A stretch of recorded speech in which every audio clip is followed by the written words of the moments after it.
Well, it changed significantly, I would say. There's a lot more responsibility in it, obviously. But this is something that I've mentioned, I've been preparing for my entire life, and am excited about the new challenges that are ahead. Avery Johnson's now the quarterback moving forward. What have you seen from him since he kind of took the reins over? Ton of maturity, and really I didn't necessarily see all of that when he took the reins over the Monday after the Iowa State loss. You've seen it since he stepped foot on campus, and his desire to learn, his desire to compete. We all know what kind of athlete he is, what kind of football player that he is, but the character of who he is and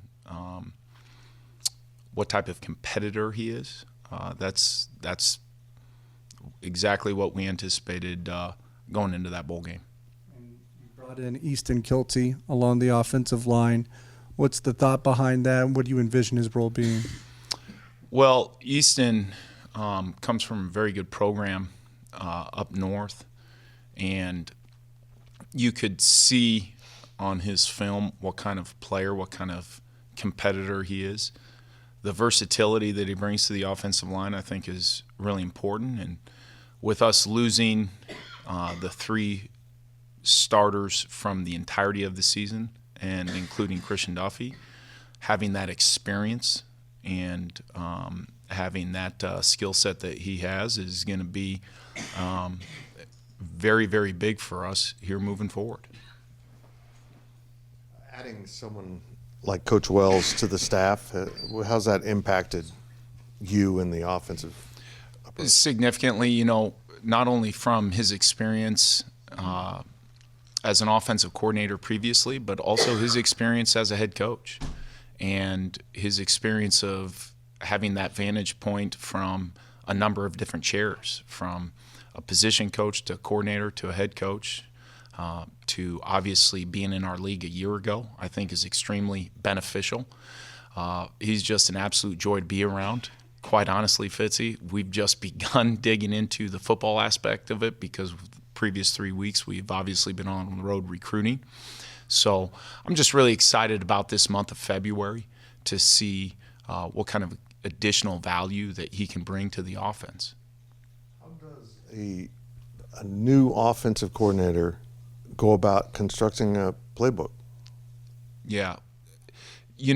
That's an interesting question, probably more so for a new offensive coordinator who is coming in from maybe a different system. The system that we currently have in place has been a system that we have used since 2013, since I arrived at North Dakota State, and it's just continually evolved through the number of different coordinators that we've had, from Brent Vigen to Tim Polasek to Courtney Messingham to most recently, obviously, Colin Klein.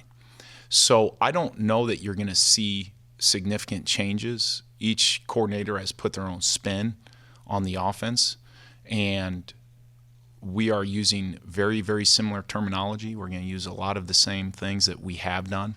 The things that we have done these previous 2 years are not a ton different than what we have been doing since my time with Coach Climbing all the way going back.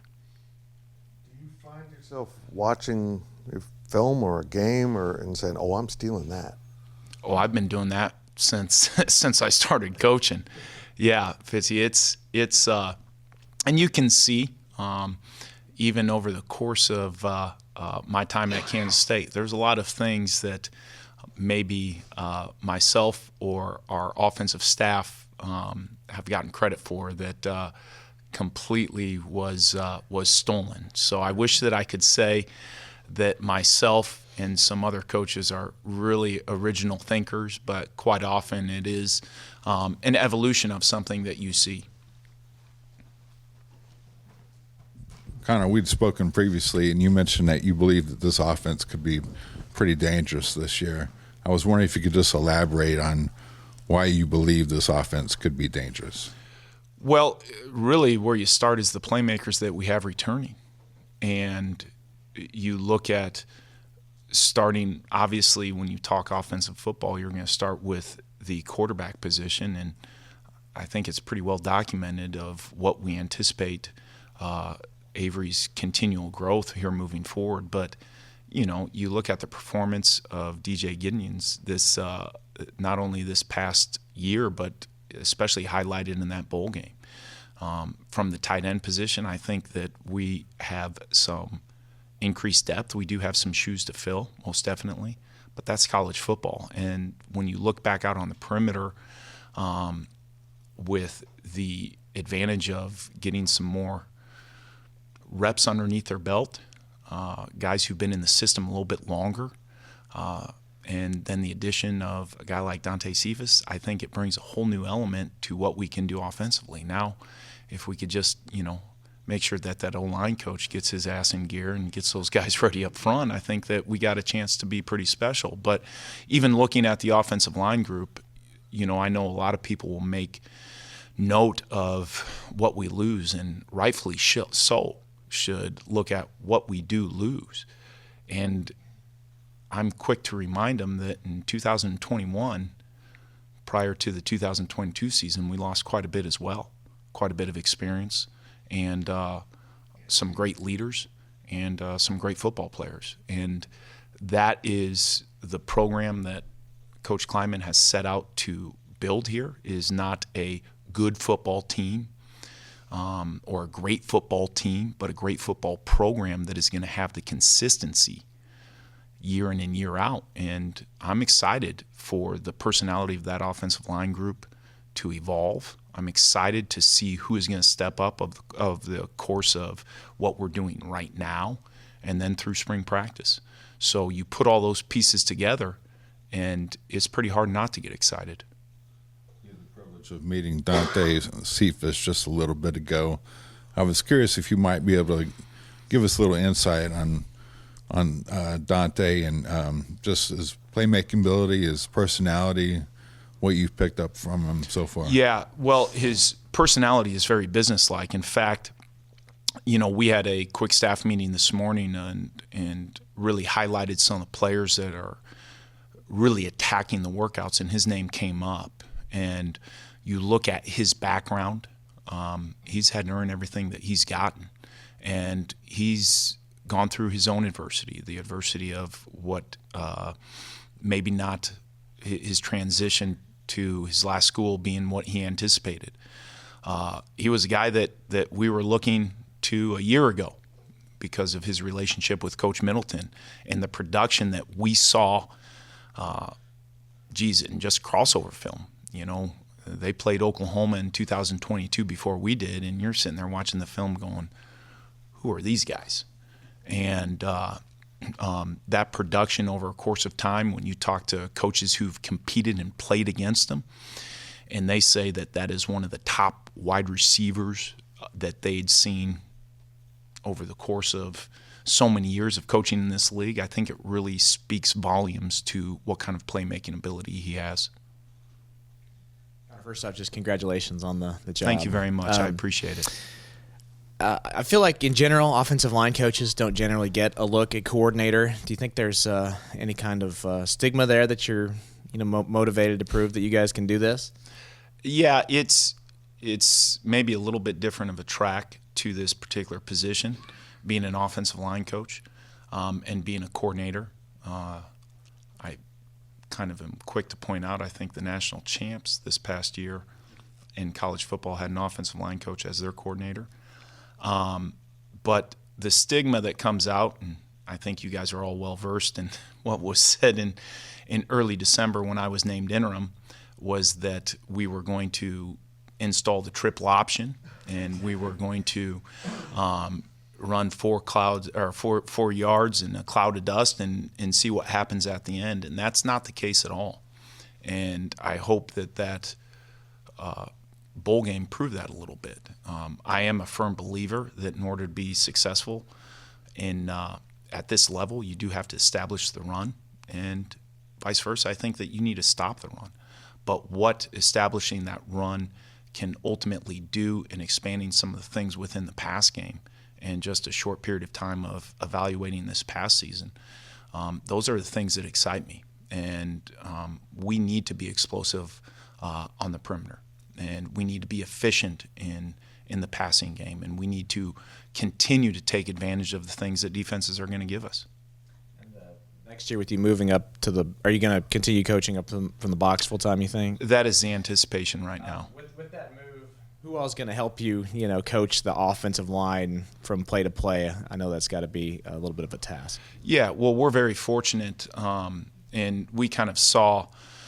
Maybe you guys noticed in that bowl game that Coach LePack had moved from the box down to the sideline, and Coach LePack, obviously, his track record has shown he's a phenomenal tight ends fullbacks coach here, but his background is also in the offensive line.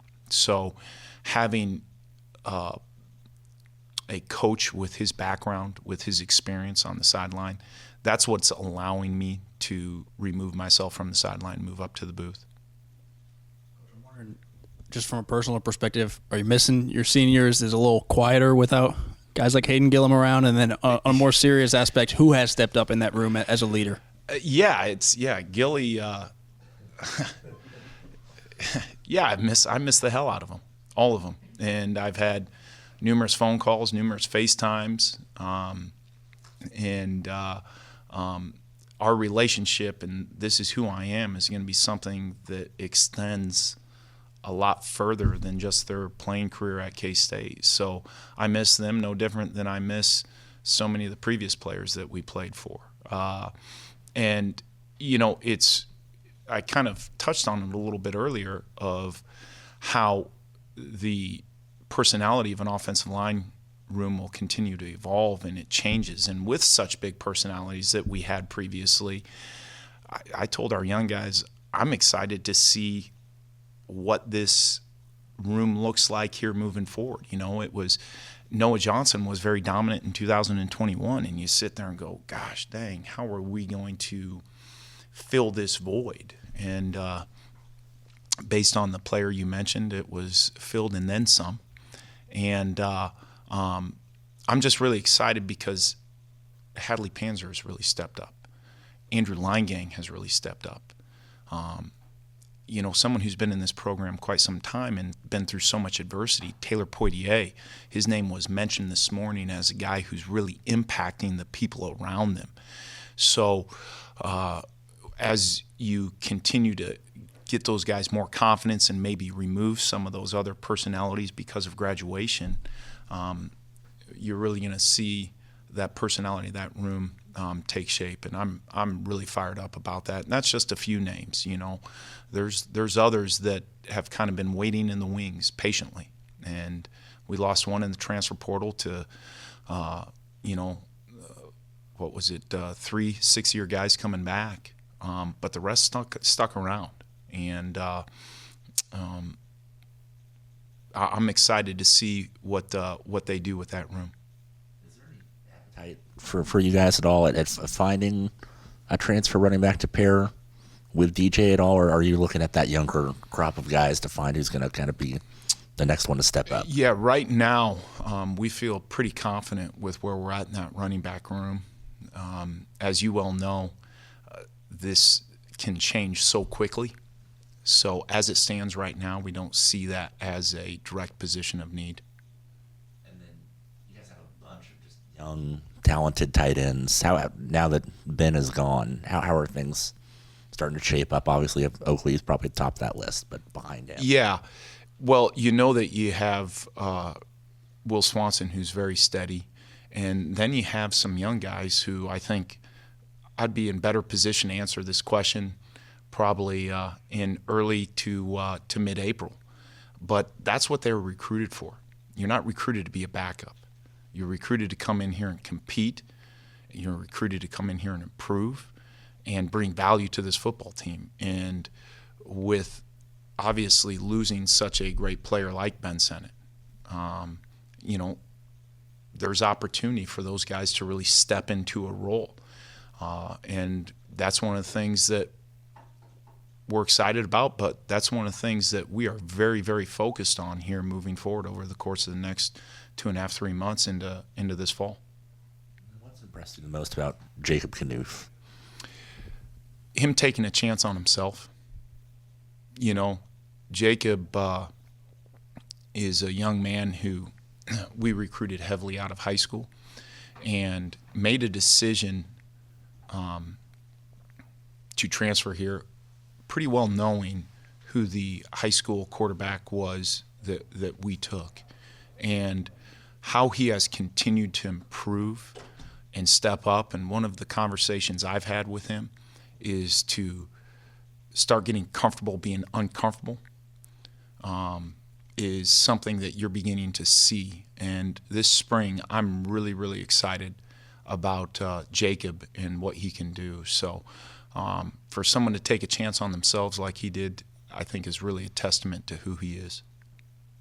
I presume a lot of it'll kind of shake out in the spring and fall, but as far as Taylor and Hadley, I know kind of shared the one guard position this year, but if I recall, Hadley also played some center early on. Do you have kind of a plan for those guys, or is that?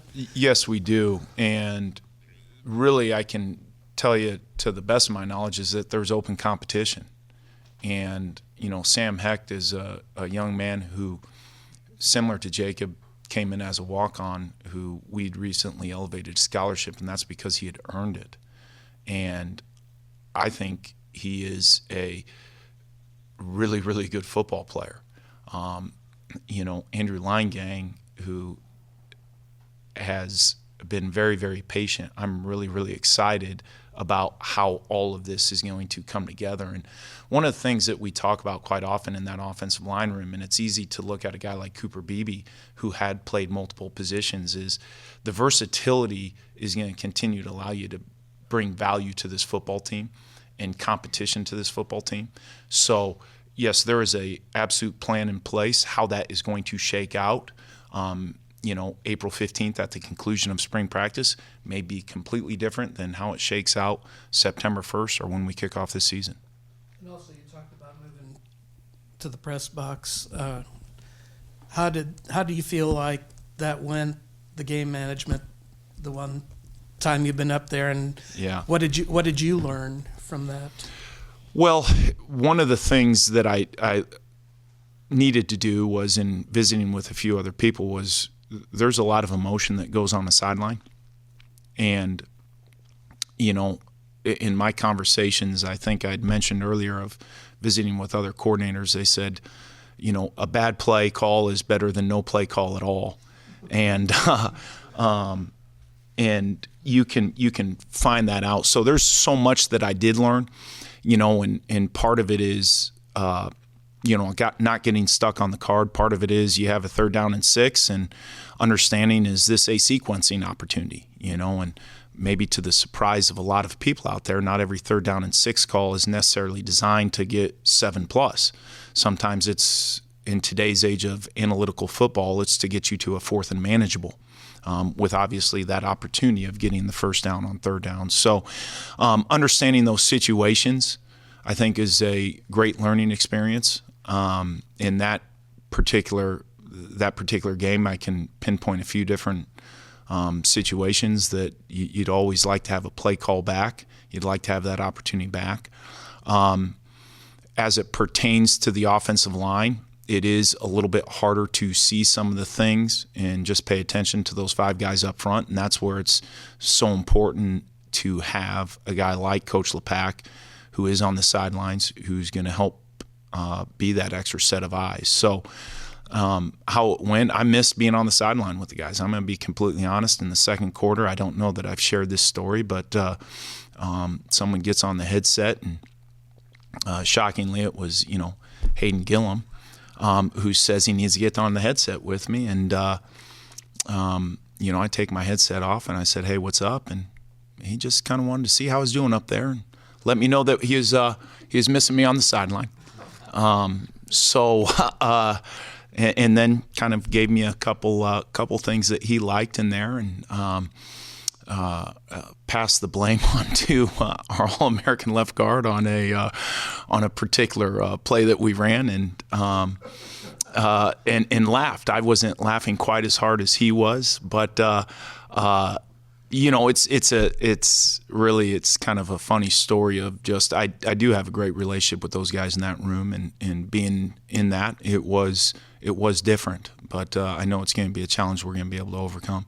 You talked about telling your quarterback to get used to being uncomfortable. Mm-hmm. Is that maybe the same for you in some respects? Absolutely, it is, and you know, Scott and I were talking a little bit about it. Is you sit there and you want everything to be perfect, and you have a visualization of how this is all going to go in your life. You know, when you do get that opportunity to be a first-time play caller, and it wasn't perfect. You know, you have your, I think we all know, you have your leading receiver chose not to play in it. You have your All-American tight end who chose not to play in it. You have a starting quarterback who started the lion's share of the year who wasn't playing it. Your second leading rusher, all these other things, and you begin to think of, you know, oh, woe is me. You know, this isn't the way I envisioned it. And then you got to take a step back and say, this is what I've been challenging all of these players for, to do this for so many years, and to continue to, you know, look at what challenges you have and not use them as an excuse, but use them as a motivation. And it was time for me to pony up. It was time for me to live up to maybe some of those same messages that I've been saying.